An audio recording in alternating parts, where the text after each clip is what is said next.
Read all the stories about BYU sports no one else has heard. Go to KSLSports.com for exclusive columns by BYU insider Mitch Harper. That's KSLSports.com.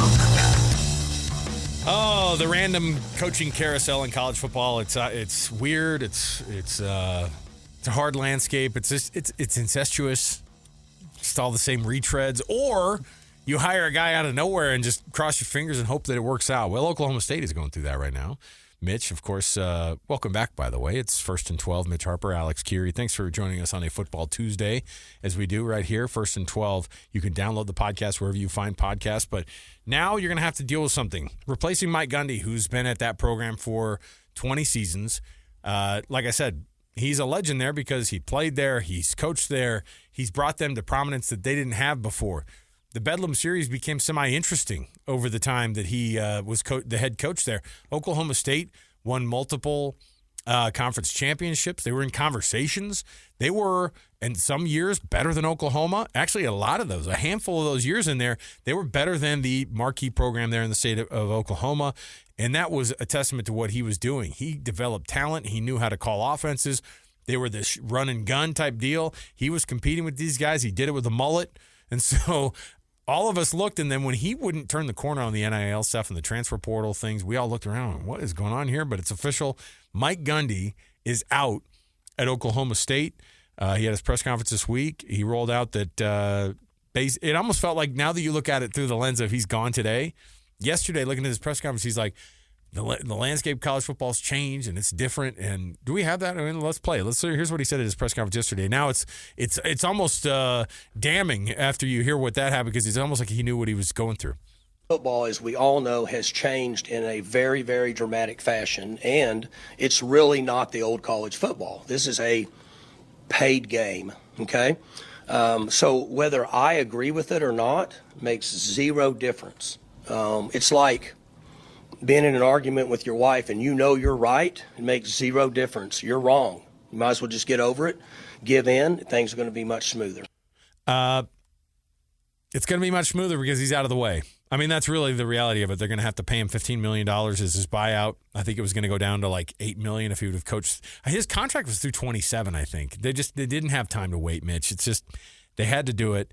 The coaching carousel in the Big 12 is going to continue on here. I'm going to make a prediction for you. You ready for this? What's that? I haven't talked to you about this at all. Okay. And this is a little bit of a tangent, but it's a head coaching. Okay. Deal. One of the coaches that you and I both looked at, man, I don't know how long that guy's going to stay there, is Scott Satterfield at Cincinnati. Luke Fickell's having an awful go at Wisconsin.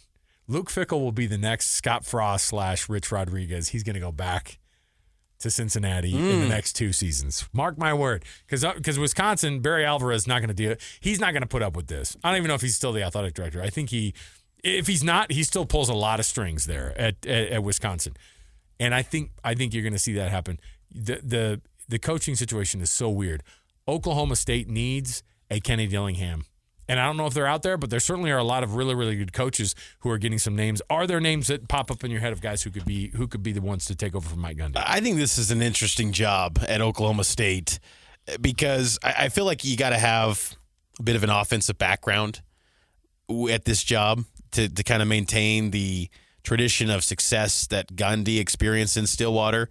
I look at someone like a G.J. Kinne, Texas State, brings a little bit of personality, younger. I mean, he gets good talent at Texas State and maybe can relate more to younger athletes and really embraces this roster construction era in college football. And remember, too, coaches are going to have it a little bit easier next calendar because there's only one portal now. Mm-hmm. It's only going to be in January. So the doom and gloom of the April portal, that's going to go out the window here soon. But G.J. Kinne would be interesting. Collin Klein, Kansas State offensive coordinator, Texas A&M offensive coordinator, former Kansas State great. Yeah, he would quarterback there. Yeah. He would be. That's a good pull. He'd be really good.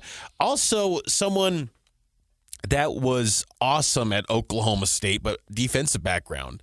Never been a head coach. He's currently at Penn State. Jim Knowles. Okay. He was excellent. He was part of that 2021 team that won the Fiesta Bowl. They had excellent defenses at Oklahoma State during that time.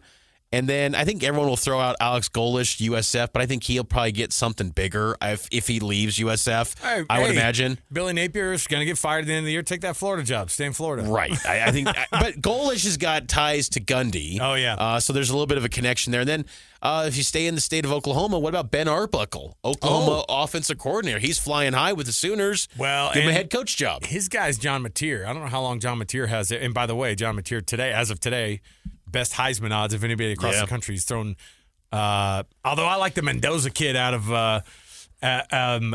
of Indiana. Oh, yeah. 16 touchdowns and no interceptions so far this year.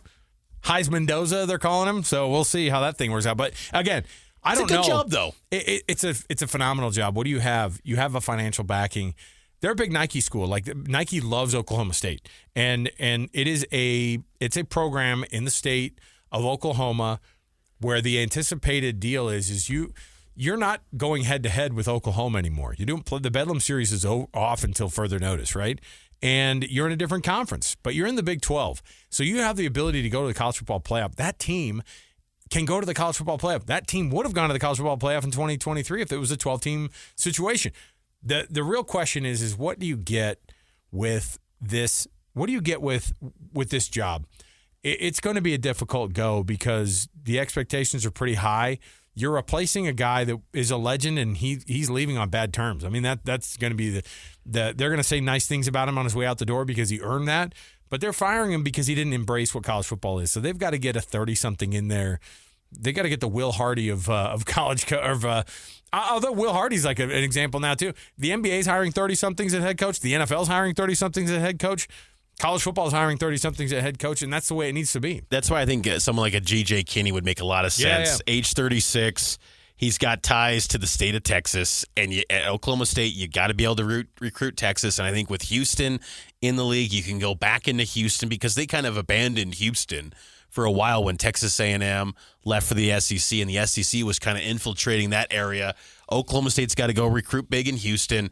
I think someone like a G.J. Kinne could do a really good job. But again, I think it's a good job. And I think that you've got to – what's challenging, though, looking ahead is who's that Boone Pickens for Oklahoma State for this next head coach? Because Gundy, when you look back on it, he feasted when Boone Pickens was letting it fly, the money. Right. And then he passes away, and then the program falls off a cliff. And you don't want to just chalk it up to that, but it's kind of crazy how – that kind of happened.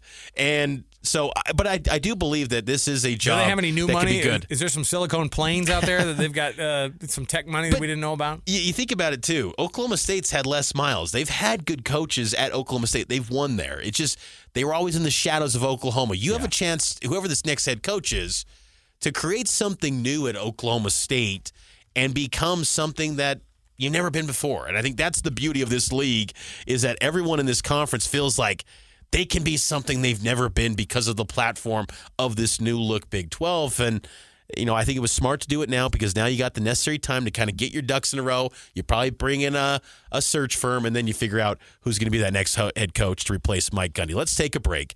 On the other side, we'll get to what's ahead in Week 5 Big 12 football next here on First and 12.